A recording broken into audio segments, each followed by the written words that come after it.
Get healthy, get smarter, save time, feel better, feel confident, be happier, change yourself. These are the promises of self-help.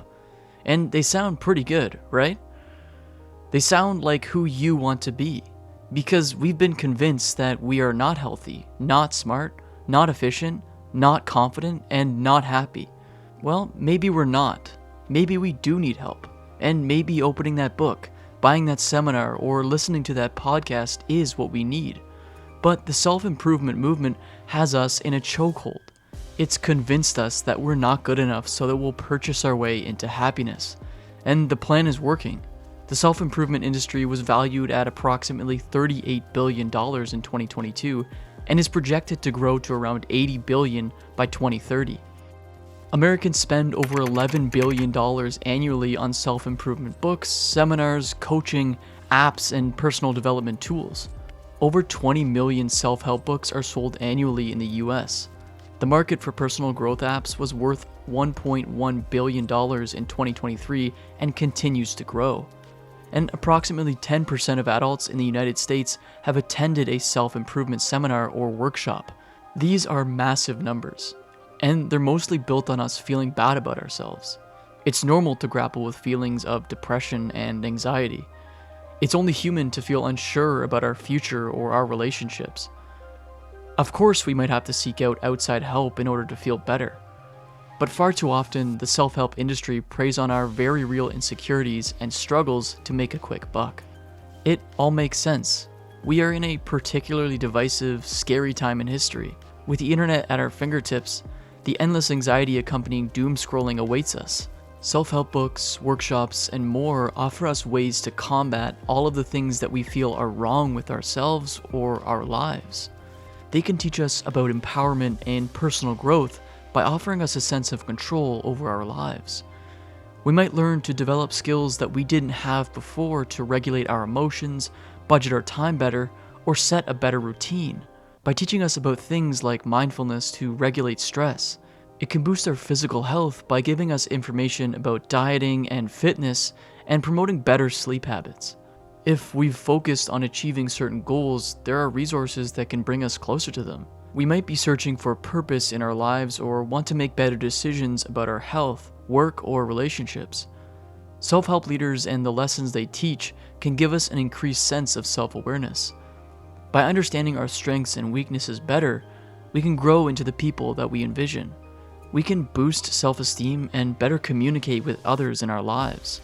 But for all the promises the self-help industry makes, there is one major pitfall. No person has the same experience, and therefore no person has the same problems that need solving. The one-size-fits-all solutions that self-help resources often offer us cannot be tailored to our individual needs. Professional advice can differ from one career to the other. The resume tips for a career in the arts look very different than if you're trying to get hired as a financial analyst. So people look to self-help to solve problems they face in their career and get better at networking, leadership, and finding new professional opportunities. But with the wide array of advice out there, it's easy to get paralyzed by which help might apply to you. You can set whatever professional goals you want, but if you're not able to sift through the advice to accomplish those goals, how far can you really get? We've all found ourselves in a situation where we have a problem, and seemingly everyone in our lives has an opinion about it. Our parents call and text us with their 2 cents. A friend lectures us with their thoughts over coffee, and then a mentor chimes in with a completely different set of ideas. This is what it's like to get caught up in the self-help industry. It's a complex web of advice, some good and some not. And it's almost impossible to draw the distinction. Similar to our hopes for our careers, we often turn to self-help to live more authentically and find a sense of personal accomplishment in our lives. We want to find that elusive meaning and purpose that will make our lives feel complete. We want to have a stronger relationship and communicate better with the people that we love. Often, self-help can provide an accessible, relatively inexpensive way to try and get there. But just like that career advice, finding purpose doesn't have a broad solution. Each of us has a different, incredibly unique path to forge. And if we think all the answers lie in some books and seminars, we're completely missing the point of life, which famously does not come with an instruction manual. Self-help programs thrive on prepackaged solutions like morning routines, productivity hacks, and fitness regimens. These might not all align with our individual preferences, lifestyles, or needs. Still, we feel a pressure to fit the mold, not only because the program is telling us to, but because we see these self-help gurus and their followers seeming to succeed at it. Wanting to find fulfillment and purpose isn't a new concept by any means. For generations, people have been trying to find success and happiness. In fact, the first widely read self-help book appeared in the 1930s. Dale Carnegie wrote How to Win Friends and Influence People in 1936 in an attempt to help individuals with their interpersonal skills and personal success. Then, in 1937, Napoleon Hill wrote Think and Grow Rich, which laid out advice on how to harness one's mindset in order to control their life's outcomes. While the world might seem incredibly different than it was in the 1930s, there's one eerie similarity that we just can't overlook. The Great Depression thrust people in the 1930s into famine, destitution, and confusion about the future. Wealth inequality was soaring in the United States, and affairs abroad were increasingly on shaky ground as Adolf Hitler gained influence in Germany. Times of uncertainty create the perfect recipe for self-help gurus to step in with the solutions. Did Carnegie and Hill's books offer some solace for people struggling? Probably. Did they fix everyone's problems? No way. From the 1930s until now, self-improvement has often been framed as a personal journey, focusing on mindset, habits, and discipline. But true growth, whether in our own lives or on a global scale, often requires more than just individual effort. It's about having the right tools and resources to build a stronger foundation. This doesn't just apply to people, it applies to the planet too. While small actions like recycling and reducing waste are important, solving the biggest challenges like food security and climate change demand large-scale, innovative solutions. That's exactly what today's sponsor, Brazil Potash, is working on. Brazil Potash is revolutionizing agriculture by transforming how potash, an essential crop nutrient, is produced and distributed. Currently, 95% of potash used in Brazil is imported from thousands of kilometers away, from countries like Canada and Russia.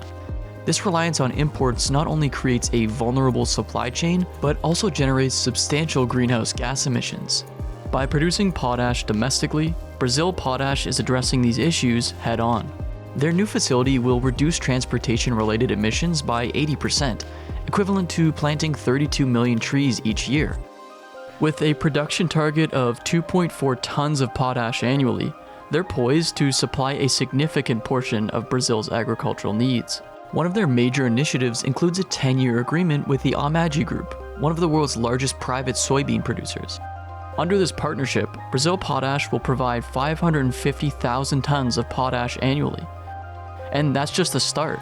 Brazil Potash plans to have 80% of their production secured under similar long-term agreements, creating a stable, local supply for Brazil's growing agricultural market. Whether we're improving ourselves or the planet, having a strong foundation is key. Click the link in the description to learn more about how Brazil Potash is building that foundation, cutting emissions, and securing a sustainable future. Now, let's shift back to a more recent crisis that has tested humanity's resilience. Millions of people face job losses and uncertainty, turning to self-help as a way forward. But did those solutions really work? Let's take a closer look. During and after the 2008 financial crisis, many Americans felt like their lives were crumbling. They were losing jobs and homes, looking for solutions. Throughout the 2010s, the world of self-help exploded, particularly online. Self-proclaimed gurus identified the strife that people were going through and found a way to target it with broad solutions and inspirational stories. Brené Brown, a research professor and New York Times bestseller, emerged as the most famous expert on shame, vulnerability, courage, and worthiness. She coined the term wholehearted living. Millions of people who were feeling left behind, self-conscious, and unsure about how to access their inner emotions turned to Brown for advice and guidance. Tim Ferriss published his bestseller The 4-Hour Workweek, Escape 9 to 5, Live Anywhere, and Join the New Rich, which pushed his readers to change their relationship with work and rethink their overall lifestyle and habits. This kind of optimization self-help proliferated during the decade as people, on the heels of the financial crisis, began to think differently about how their careers and how work and life intertwined. These self-help gurus, who were predated by famous names like Tony Robbins, Eckhart Tolle, and Deepak Chopra, were only the tip of the iceberg. Also in the 2010s, another market for self-improvement leaders came into its heyday: social media. Suddenly, anyone could give advice with a few taps of their fingers for the world to see. No credentials needed, no publisher to answer to, just your ideas and your followers to preach them to. And then COVID hit. Suddenly, the entire world was thrown into chaos. In those first few months, we had little else to focus on other than our own mortality and the fate of the world. This brought up a lot of questions, like, why are we here? Or, am I fulfilled? Am I happy? The already vast and lucrative world of self-help had an entirely new audience.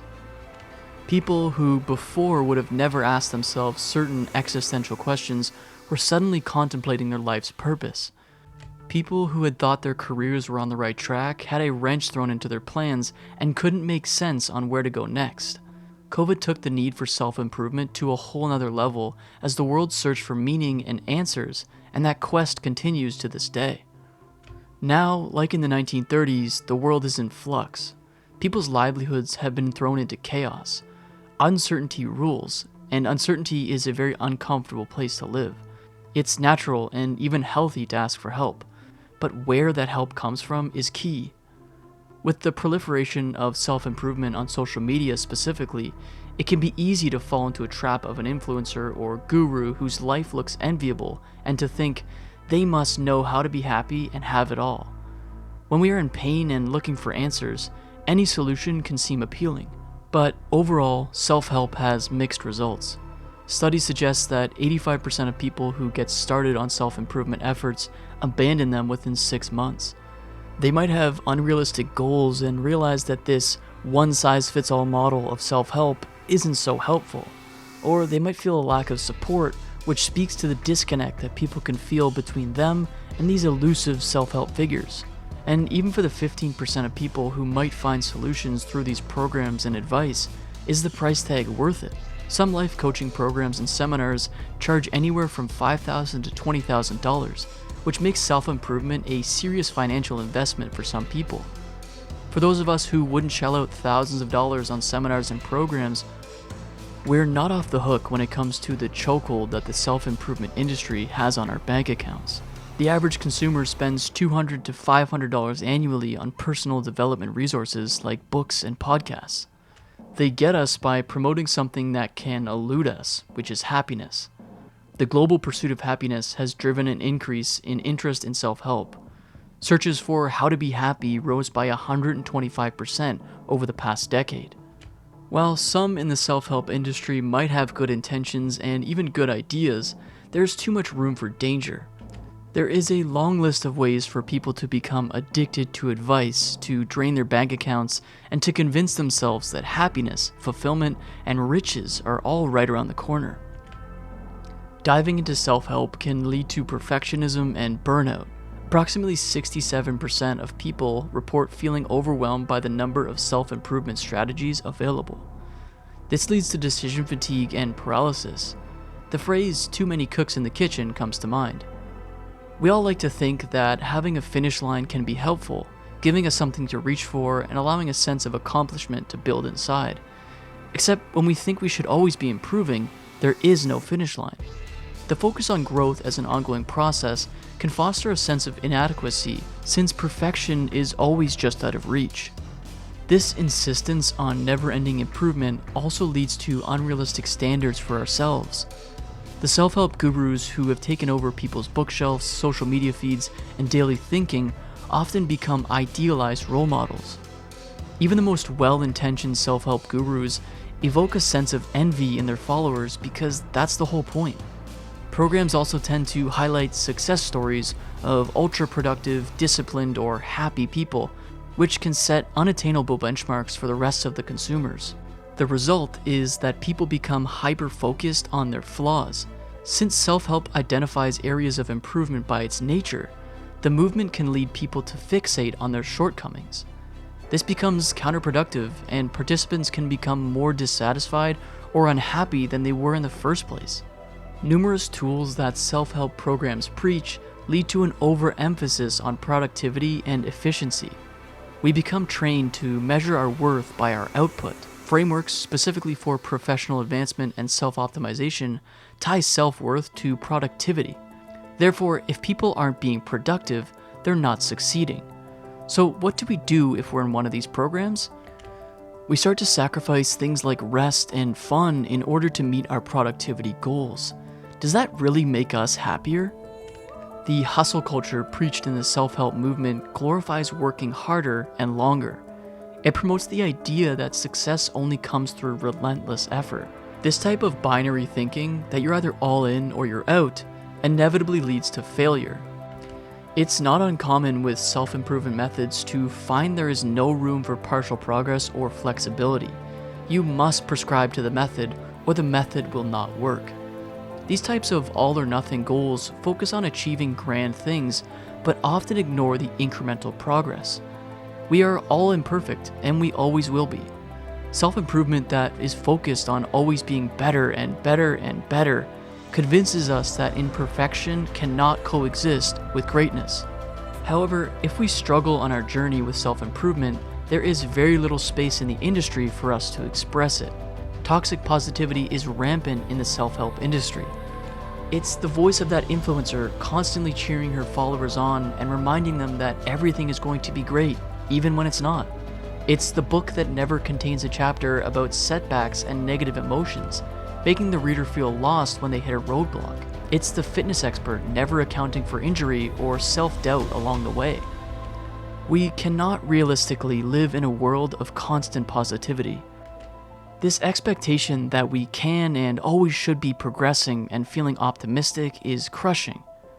The self-improvement movement preaches self-acceptance, but the widespread toxic positivity within it doesn't leave much room for actual self-awareness and self-care, which can often come in the form of slowing down. Social media is the perfect place to perpetuate this myth of always be improving. The self-help movement has grown exponentially on social media, allowing anyone who has an opinion and some charisma to become a guru. There have always been snake oil salesmen trying to tell consumers how to better themselves, but if you really wanted to spread your ideas, it took some legitimacy to get yourself out there. Now, a book deal or an in-person workshop isn't even necessary to gain a following. Social media also proliferates comparison culture. Self-improvement influencers often present curated, idealized versions of their lives. This creates pressure for their followers to measure up, which is an impossible task. By sharing the highlight reels of their perfect routines, habits, and achievements, online self-help leaders can intensify the feeling of hopelessness and doubt in those seeking to make strides in their own lives. And in a way, that's the point. The more helpless people feel, the more they'll seek help, even if the help itself is making them feel helpless. The self-improvement movement provides a plethora of tools and techniques in the form of books, apps, guides, workshops, and overall strategies. This can become overwhelming for individuals who suddenly feel like they have to master their chosen method and all of its skills. As we move forward with self-help methods, we might experience FOMO, the fear of missing out. It can feel like we're not doing enough if we don't follow every single recommended practice. You might be meditating 10 minutes a day, cutting processed sugars out of your diet, and journaling every evening, but you just can't find the time to also resistance train 3 times a week. In that case, is the whole method moot? It might feel that way. These rigid guidelines can discourage adaptability and self-forgiveness for occasional lapses in the program. And since self-improvement is often inherently broad and generic, it's expected that certain people won't quite fit the mold that's provided. All of this can lead to individuals blaming themselves for not being better. If progress isn't achieved, or even if it isn't felt, self-blame is wrapped up in the entire ethos of self-improvement. We are meant to believe that we have total and complete control over who we are and how we go about our lives. But this type of thinking just doesn't take into account our circumstances, world and life events, our educational or emotional backgrounds, plus the factors that are simply out of our control. By downplaying external factors, self-help guides can actually get in the way of some of the very things they say they are trying to foster: self-awareness and authenticity. By encouraging conformity and success at all costs, self-improvement advice often emphasizes discipline and positivity over creativity and spontaneity. If we're following self-help methods to improve ourselves, we might suppress authentic behaviors or preferences that don't align with our prescribed method. In the end, we become so over-reliant on metrics, habits, and goal setting that we forget about the bigger picture. Self-improvement programs are usually about measuring progress to attain a larger goal. If we only pay attention to these measurements, we're sidelining more subjective and unconventional self-expression. We could be on a fitness journey to get stronger and suddenly discover that we love playing tennis. However, our routine is already filled with daily lifting and HIIT sessions, leaving no time for other activities. Do we sacrifice exploring something we love or are interested in just because it doesn't fit the program? As much as we want to turn to help, the industry of self-improvement has made us at times over-reliant on it. We think that following a program is the best path to whatever kind of success that we're looking for. Ultimately, success is finding independence. It could be paying off debt and securing financial freedom. It could be losing weight to be free from the grasp of a looming health issue. It could be working through trauma to find independence from depressive thoughts. But in order to find all kinds of independence, we have to think for ourselves.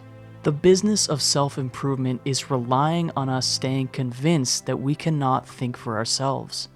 There are plenty of emotional and individual dangers in the self-improvement movement, but perhaps the biggest red flag is the sheer amount of money that self-help leaders and the industry that surrounds them make off of consumers seeking guidance. It's estimated that the monetary value of the self-improvement movement is growing at about 8% per year. This is about the same growth rate as the global clothing industry. Do we really need these books, workshops, and online seminars as much as the clothes on our back? The commoditization of self-improvement is made possible by modern-day humans' endless consumption. Capitalism thrives on creating perpetual demand, and self-improvement products emphasize ongoing inadequacy, which encourages consumers to keep buying solutions rather than fostering a state of fulfillment. If we always think that there is something wrong with us or we're not quite where we want to be yet, we will keep buying the products that promise us to get there. This creates a capitalist productivity fetish. Self-improvement frameworks equate personal value with productivity, aligning with capitalism's focus on efficiency and output. And the constant pursuit of that efficiency and output leads to overwork, stress, and burnout, which can plague every area of capitalism. Incessantly working ourselves can be as exhausting as having a stressful day job that we have to go to every day. Just like we all struggle to define our self-worth outside of our careers, we can similarly struggle to define our self-worth outside of our self-improvement goals. What if instead we were just worth something for simply being who and how we are? That idea wouldn't fit too well in the capitalistic model that self-improvement has largely adopted. Capitalism often positions happiness as something to be purchased or achieved through consumption. Feeling down? Buy some new clothes. Feeling stressed? Buy this magical calming elixir. Feeling hopeless? Buy this new course on how to create the life you want in 5 simple steps. The problem is that so many people experience cost barriers to these types of solutions. Self-improvement resources like expensive seminars or coaching programs are often accessible only to those with disposable income, exacerbating inequality. While they might be more cost-effective than individual therapy sessions, the constant need to keep purchasing workshops, books, and guides can end up breaking the bank all the same. These barriers can create an air of exclusivity for self-help methods. While self-improvement gurus advocate empowerment, its commercialization often excludes marginalized groups who might benefit the most from these tools. And in turn, the exclusivity makes even the most lackluster and unproven methods seem like something to be desired. With savvy social media marketing, we can easily become convinced that buying a 10-week course from a yoga teacher and life coach we've never met is absolutely going to solve all of our problems. This isn't to say that there aren't people out there who have genuine methods and advice, but the noise can be so overwhelming that often, as with most things in a capitalistic society, those with the best selling points and marketing win. It's not uncommon to find well-marketed self-help methods filled with false promises and exploitation. There is a quick-fix mentality that stresses regimented and easily digestible solutions. The problem, as mentioned, is that most solutions end up being generic and often not applicable. In monetary terms, the more broad the proposed solutions are, the more people will buy into their possibility. This can lead to predatory practices from self-proclaimed gurus. They might exploit people's vulnerabilities with overpriced, ineffective programs and prioritize profit over genuine growth. Even the most well-intentioned of us can feel the pull of capitalism and wealth, so it's no wonder that some self-help gurus end up exorbitantly wealthy. Whether it's due to the efficiency of their programs or simply that they are good salespeople often remains up for debate. Tony Robbins, famous for his coaching programs, self-improvement seminars, and business ventures, is worth about $600 million. Deepak Chopra, known for his wellness programs and speaking engagements, has written over 90 books and has a net worth of about $80 million. The money circulating around this industry is laying in wait for those who can find a way to market themselves and their ideas effectively. The amount of money to be gained from selling self-improvement methods often gets in the way of the goal of the methods themselves. Genuine self-improvement emphasizes personal fulfillment, relationship, and intrinsic goals. Capitalism often prioritizes extrinsic rewards like wealth, status, and material possessions. This creates inherent tension between these two value systems, and for the most part, capitalism ends up winning. Individuals who dive headfirst into self-improvement programs often end up defining themselves by the number of programs they completed. This de-emphasizes a focus on authentic self-discovery that exists separately from any sort of prescribed method or set of ideas. Put simply, the business of self-improvement encourages us to be defined by how much money we spend on our own betterment rather than by how much better we actually feel. And the truth is that working through self-help guides might actually be having a reverse effect. A 2016 study looked at the physical and neurological reaction to people consuming self-help books and found that consumers of growth-oriented self-help books presented high cortisol, the stress hormone. The study also found that consumers of problem-focused self-help books had high depressive symptoms. Even though we turn to these types of books to feel better, happier, smarter, and healthier, they physiologically and emotionally can make us actually feel worse. They create an expectation the moment we open them. As soon as you watch a video from an online self-help influencer talking about sleep hygiene, do you automatically feel pressure to have perfect sleep hygiene? Well, you're not alone. The self-help industry, which is rooted in well-intentioned goals and values but has gone off the rails, has now become an industry of expectation and pressure. So how do we balance these well-intentioned values with the misguided system that has emerged in the self-improvement movement? To reconcile the conflict between self-improvement and self-judgment, we have to ensure that self-improvement is a tool for genuine empowerment rather than reinforcement of capitalistic exploitation. If you feel yourself getting trapped in an endless cycle of purchasing seminar after seminar and watching video after video, you're most likely only going to feel worse about yourself. Instead of getting caught in perpetual consumption, try and shift focus to sustainable intrinsic growth. Perhaps there is one piece of advice or one step of guidance that really resonates with you. Try running with that one. Explore what guidance means to you instead of how it's supposed to fit into some larger agenda. If we can step outside of the industry trying to sell us on our own self-improvement, we can combine the helpful parts of self-help with our own intuition to make better choices and feel more confident in how we live our lives. It's also important to be wary of falling into the trap of perfectionism. When evaluating self-improvement programs that involve goal setting, it's easy to overlook the importance of self-compassion and acceptance. Growth is important, but growth only matters if we have the ability to keep going in life. Self-help gurus often rely on preaching the idea of optimization. Whether it's maintaining the perfect diet to build muscle mass or scheduling your day down to the minute to use your time most efficiently, some of these methods might work at times, but in the long run, most people will fall into a sort of obsession. If you miss a workout or take some unscheduled time to rest, it might feel like you're failing. It might feel like you're letting yourself down.